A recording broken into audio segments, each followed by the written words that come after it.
Meu nome é Júlia, eu sou do curso de Ciências Sociais. Participei do projeto Antropologia Além do Humano, orientado pela professora Elizabeth Pissolato. Tratamos do tema das relações entre humanos e animais, que tem tido crescente repercussão nas últimas décadas, envolvendo o meio acadêmico, discussões políticas acerca do direito dos animais, práticas econômicas que utilizam os animais como produtos, mercado para pets, entre outros.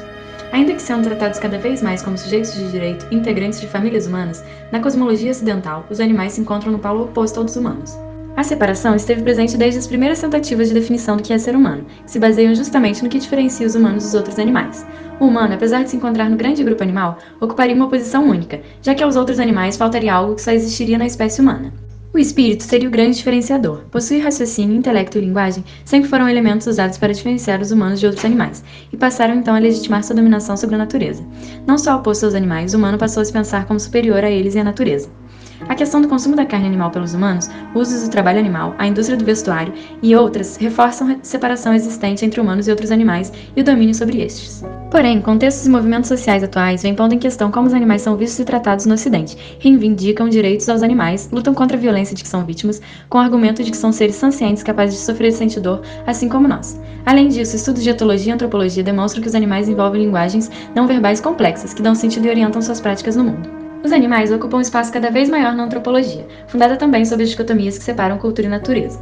Para além de sua presença antiga na disciplina no que diz respeito a questões de simbolização, animais são agora também cada vez mais considerados como seres com os quais estamos em relação e compartilhamos o mundo. Um antropólogo que reflete acerca dos crescentes movimentos em torno da questão animal é Felipe Descolar. Para ele, a questão dos direitos dos animais é ainda baseada na concepção do humano enquanto ser superior que deve proteger e tutelar os animais. Os direitos dos animais seriam pensados assim como extensão dos direitos humanos aos animais, o que não coloca em questão a lógica dicotômica que separa, hierarquicamente, o humano dos outros animais e ainda os animais entre si, já que certas espécies são mais ou menos merecedoras desses direitos. Essa hierarquia entre os próprios animais é definida pela proximidade com os humanos, seja ela física, como é o caso dos animais domésticos, que têm sido cada vez mais humanizados, seja ela biológica, como é o caso dos grupos dos mamíferos. Um tema que tem mobilizado muitos grupos sociais em vários contextos é o da violência. Por exemplo, como as práticas comuns na linha de produção de carnes para o consumo humano objetificam as espécies envolvidas, desconsiderando completamente o sofrimento animal.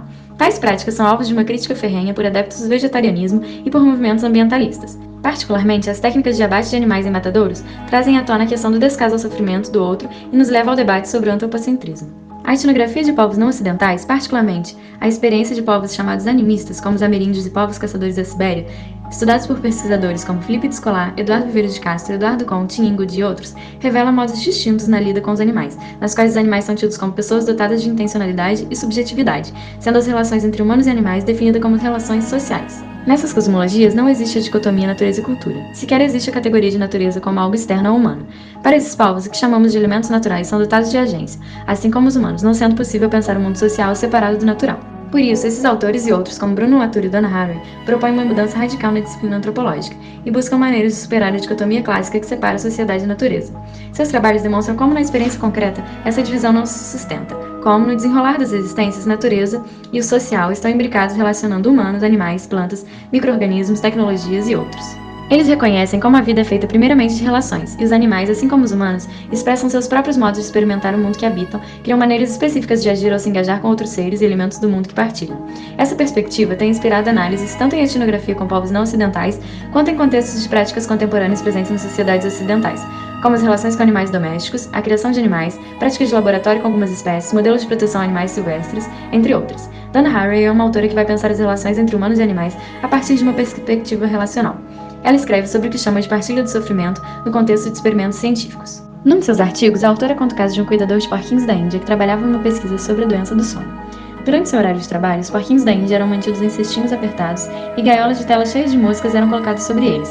Certa vez, uma menina disse ao cuidador que se tratava de uma prática cruel. Ele concordou, mas disse que um dia as coisas que aprendem com a pesquisa vão evitar que o gado morra, e enfiou o próprio braço dentro da gaiola de moscas, dizendo fazer isso para saber o que os porquinhos da Índia estariam sofrendo, e compartilhando o sofrimento, haveria a chance de Deus perdoá-lo. Para Haraway, esse cuidador demonstra que ele não está apenas cumprindo o regulamento da pesquisa, mas implicado com o sofrimento dos porquinhos, com a morte dos bovinos, com os humanos que podem estar contaminados.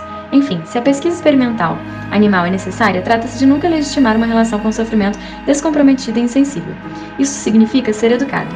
Ela pensa as existências todas emaranhadas umas nas outras. Pensar uma antropologia que não separe, que não exclua existências que estariam imbricadas na própria existência humana, significa romper com uma concepção de ciência e forma de conhecimento ocidental clássica, que foi importante para fundar as disciplinas, mas que não é mais suficiente para dar conta das existências.